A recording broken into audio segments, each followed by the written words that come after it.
you usually just go and buy something nice for Ukrainian child, and you're like, okay, I'm just gonna go buy something. It's been really bad day. I've seen like just horrible stories, but I'm just gonna go buy that little kid a onesie because you know what? It's not gonna fix his life situation. It's not gonna make it, life-changing, much better. Yeah. But it might make a little bit of a difference where he's not gonna be cold anymore, or he's gonna be comfortable. So. I think it's one of those things you see, like, what we do is we either go to a store and buy a toy. and just buy a toy, or we actually just, write something on Facebook and we decide that, you know what, this week we're going to collect baby food, and that's what we're going to do. And whoever wants to, maybe instead of going to Tim Hortons that day and spending $5 on a coffee or breakfast sandwich, they'll go and they'll buy, 5 packets of yogurt or whatever. It doesn't, so it's not going to make or break us. But in reality, those things, when we send, sometimes we send like 127 packets of little pouches of food.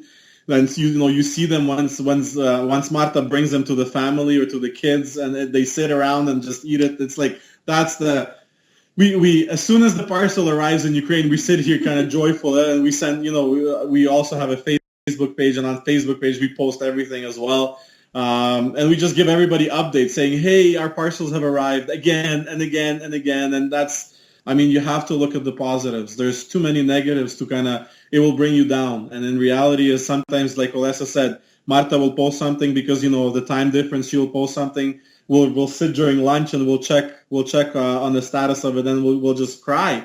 We'll sit there and we'll cry because it's very hard to hold those emotions. But it's okay to express those because we're all human beings, and we all see the hurt, and it's okay to express that hurt. Maybe we take a little bit of it away from somebody else, but we try to express everybody else's desire to help through the organization. So, and we know that we can't help everybody. That's not the point of the group, but there's one step at a time. And when you see kids being happy with the things that have been put together by a whole bunch of people that, it took so long to get to Ukraine because 4 weeks is long. And by that time you forgot what you've packed. I used to know what every package used to have. I lost count because there's just so much stuff. But then you see this bits and pieces that you remember, and you're like, oh my God, look, they liked it. They liked the toy. And look, they're wearing that shirt that we picked out.